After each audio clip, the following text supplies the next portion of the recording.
alongside the EU, not just the United States, but also Russia and China and Brazil and India and Turkey and North Africa and all of that, because I think each one of these countries have very different ideas about the kinds of regulations they want or need.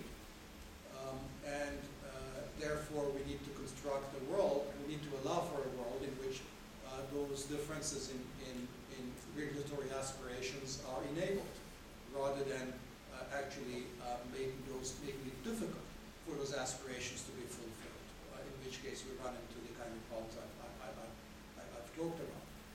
That's why I say that for the world as a whole, I think the only healthy, feasible, sustainable model of globalization that I see is one that is distant from hyper-globalization, realizes that there are limits to how far we can move this. So in that sense, it's much closer to Bretton Woods than either the European Union model of transnational governance or the 19th century model of the global the golden straitjacket. Hi, I'm Maria Eisenberg. I'm an interested citizen, and I have a rather technical question for you. I'm interested in thinking more myself about job churning and income distribution, and I don't know what to do about the financial instruments as part of GDP, because institutions and individuals consider them wealth. Are those considered in the trades, like with the sovereign funds and the international global trade and these instruments? Are they considered part of GDP, just a straight percentage of the GDP, or is it something else related to FDR or something like that? Where does that fit in? Well, the actual income that people earn out of those transactions in financial assets would be part of GDP. But GDP is since you asked a technical question, a technical answer, it's a flow measure. It actually measures the flow of income that is generated by different transactions, whether it's goods or services or financial transactions. So if I earn a profit, if Goldman Sachs earns a profit or a commission out of its own trades or of selling assets or providing consulting service or whatever, that's both part of its profit, also part of the GDP. But the total volume of assets that it is trading, how many derivatives it's insuring, how many CDOs it's bought or sold, or the derivatives that it has on its book, those aren't part of GDP. They are sort of stocks of financial assets. Hi, my name is Monica Bowman, and I am also a concerned citizen. And really enjoying this process in this class.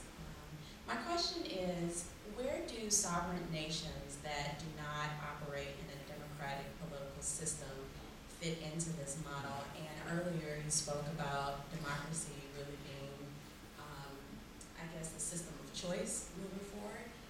My question is, how much of that is driven by a Western and European model or understanding or ideology that's being placed on the world, or is it more so a choice in the matter as it relates to these other countries? And can you speak to that? Yeah, I mean, it's a very good question. I think, I mean, my framework is based, let me back up. What legitimizes a view of the world economy that says that different nations should be allowed to choose their own institutional and regulatory setups, right, as under my sort of reconstituted Bretton Woods compromise?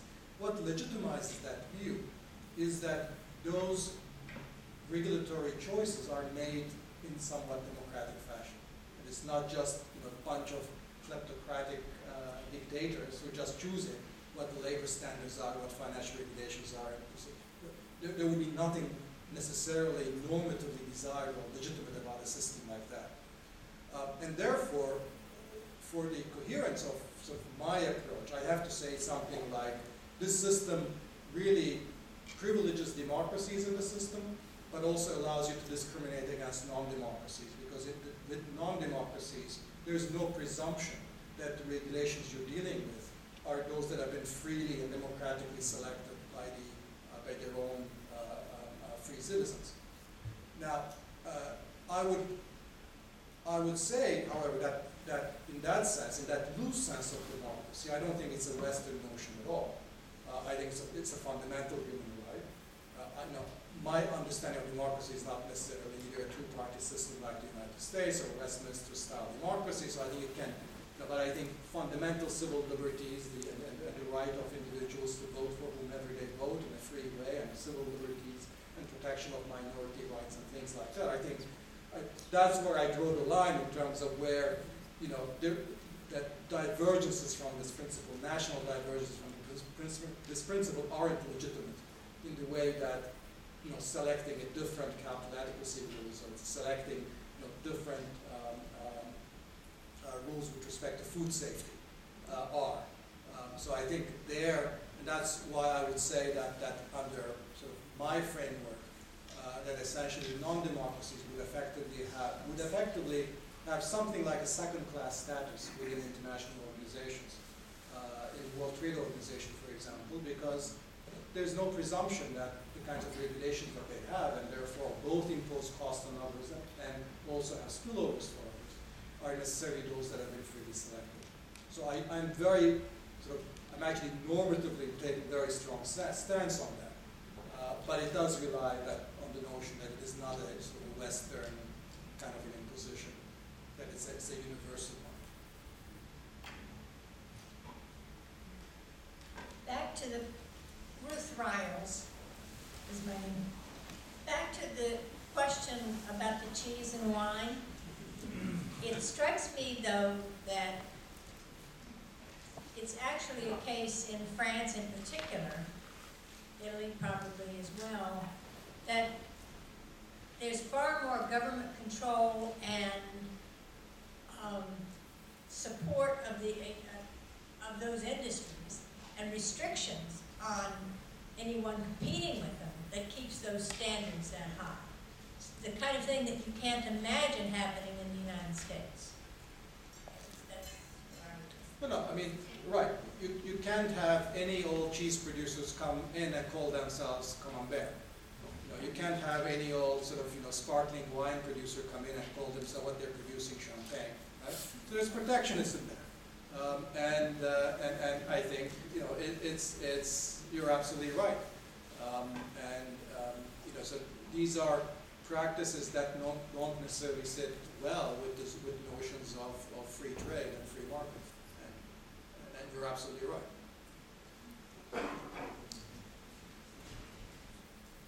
Hello, my name is Evan. I'm an economics major here. I'm just curious about the extent to which you think that maybe two of these options are more powerful than the rest, or to put it another way, to the extent to which there is, in your opinion, possibly an inevitability to one set over the others.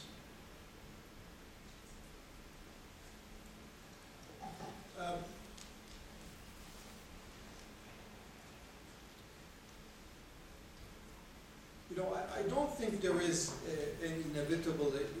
I think that, let me try to sort of, the golden straitjacket, it turns out, is ultimately unsustainable today, except for under very narrow circumstances for very small countries. I think the latest major-sized country that tried to follow the golden straitjacket strategy was Argentina after 1991. And what they did was very consciously emulate sort of the 19th century model of complete openness and monetary policy and automatic pilot and fixed exchange rates and so forth. And that lasted about a decade.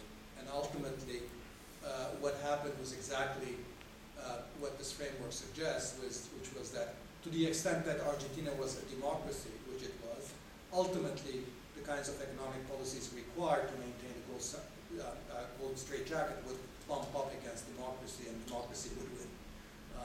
And so by the end of the decade, the golden straitjacket was off.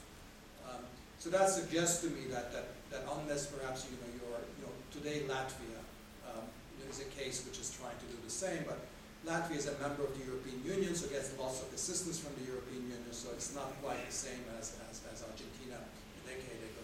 So that tells me that the golden straitjacket is, even if you try to do it, it's totally unsustainable. It's not going to work. I think global governance is pretty much the same.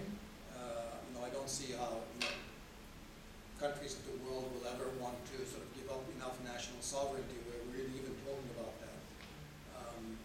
And so ultimately, I think the only one of these, if we are moving in that direction, the one that's actually has at least a degree of sustainability, I'm not saying inevitability, is the Bretton Woods Compromise. But it's not inevitable.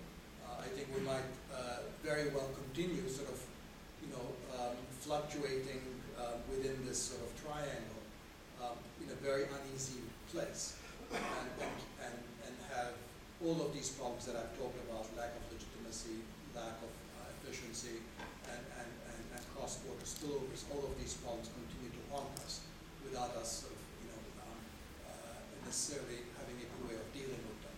So I'm not sure that any one of these things is necessarily inevitable. My name is Arthur Robbins. With the political climate that we have now between both parties and government control, less government control, and more government control, how can this country maintain a policy that's going to stay intact for any period of time? Is this unusual? I'm not sure. I mean, I think I have the virtue that I study mostly developing countries. And I watch economic and political developments in the United States from a distance. And what strikes me, unless you're watching American political and economic developments very closely, daily and very closely, where you can get very quickly discouraged, is sort of the general, sort of pragmatism, practicality that pervades policymaking in the United States. And I think that has always been the case about American economic policymaking, and you don't appreciate that virtue until you study how policymaking gets done. How we think that policymaking in the United States is ideological. That's nothing compared to when you study how policymaking gets done in Argentina, in Russia, or in India. So it's not a pretty picture but when you watch it from a distance, it's actually quite remarkable, the amount of pragmatism. And one needs to distinguish between what actually happens and what all the discussion is about. And I think what actually happens often is, health reform passed. I mean, it's in many ways it's remarkable. There's a remarkable amount of investment, public government-led investment that's now happening in clean energy. That is really happening really beyond sort of the radar screen of anybody in terms of what's actually one things that the U.S. government that apparently is so paralyzed and so forth is incapable of. But there's really a strategy that is taking place. It's nothing compared to perhaps what your ideal is, but you realize how far we are from the ideal when you think mostly about other countries rather than the U.S. So it leads me to be more optimistic about the checks and balances here. Hi, Mike Crawford. I have a question about monetary policy and how it plays into all of this. I was wondering how sustainable do you think any of these are when you have countries that control their currency, when you have other countries that don't control theirs, and especially like China and the U.S. going back and forth about it? Yeah, that's really a big issue, and I think the currency spat with China right now is probably the most significant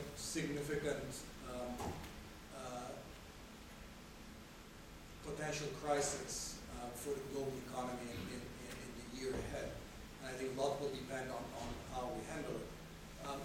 It's a crisis that I think has been aggravated by the lack of recognition of my trilemma. So maybe I see everything in light of my trilemma, but let me tell you what I mean. Essentially, to make a very long story short, China's currency policies may be viewed as the outcome of having restricted China's policies in other domains to the World Trade Organization.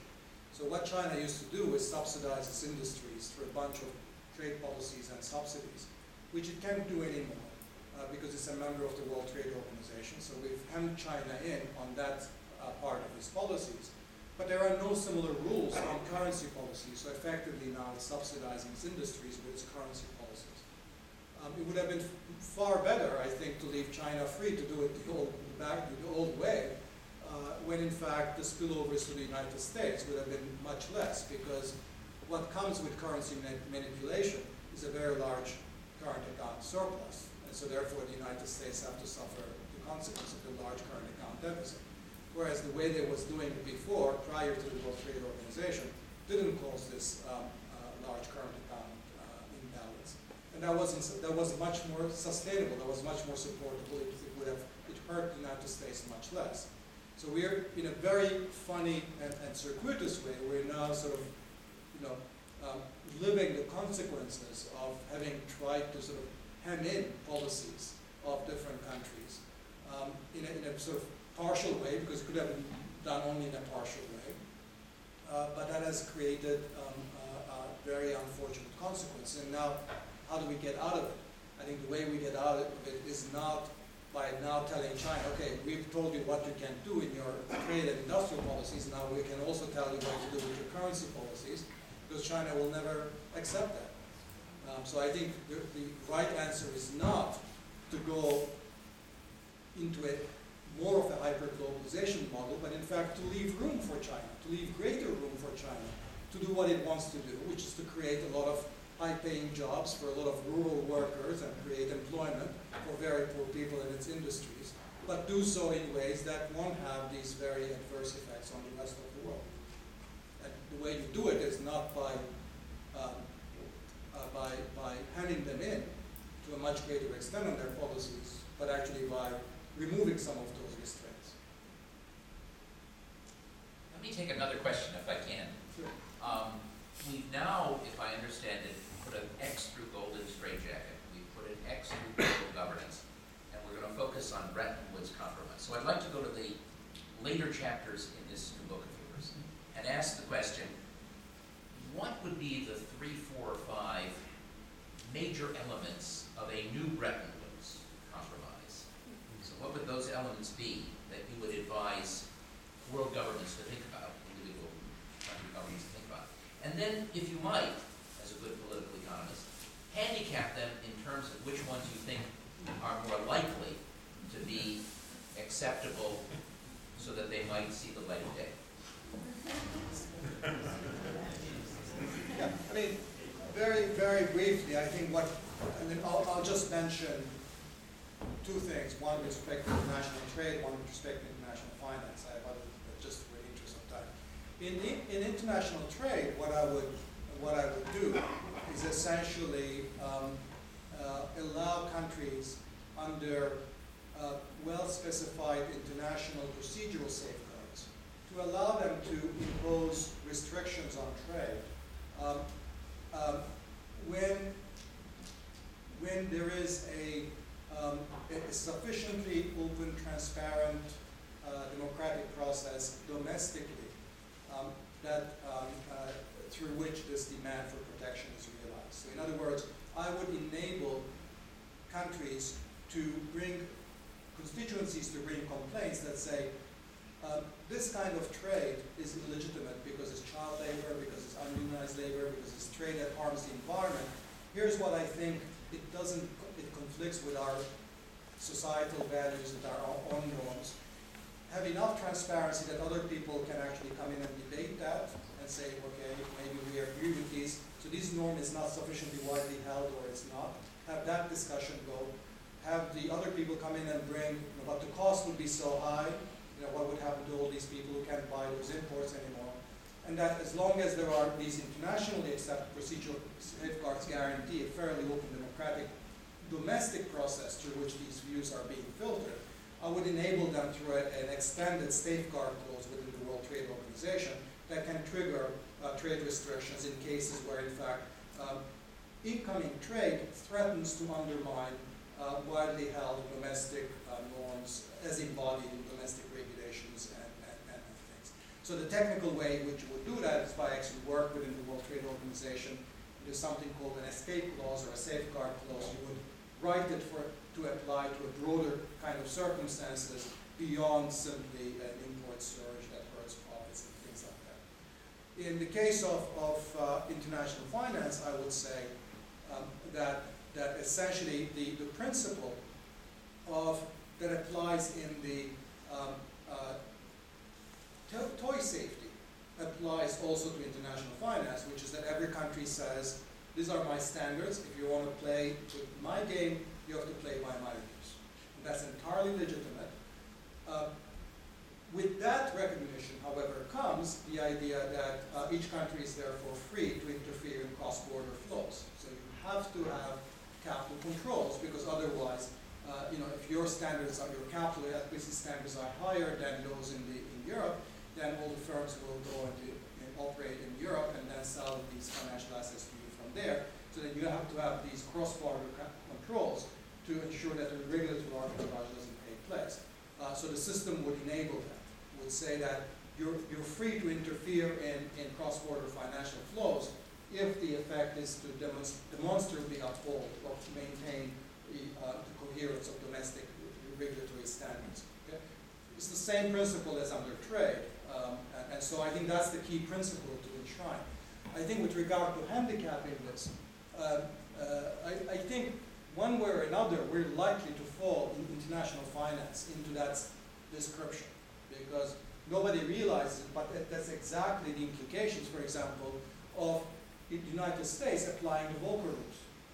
So if the United States decides, I'm going to apply the Volcker rules, which means I'm not going to let banks go big, I'm not going to let banks and other, Goldman Sachs, do proprietary trading.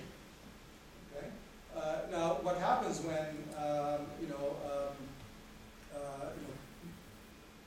European banks come in? You'll just have to say, you play by our own rules.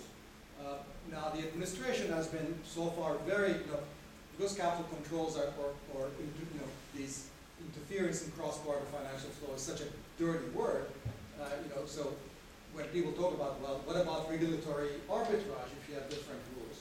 And they ham and haw, and they don't really say what's the obvious thing, which is that if you want to uphold these domestic regulations, it has to come along with capital controls. But I think one way or another we'll fall into that, whether people explicitly say that or not. So I'd much rather that we do it consciously in a well-designed way rather than to find ourselves there, because that's the only way to actually practically implement rules in finance that differ from those that would prevail in Europe. In the trade side, I'm not so sure. So I think I think it's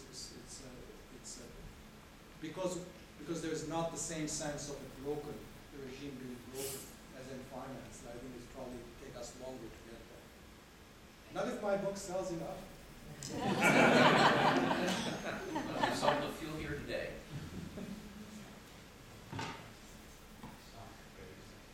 All right, well, I want to thank Professor Rodrick for giving us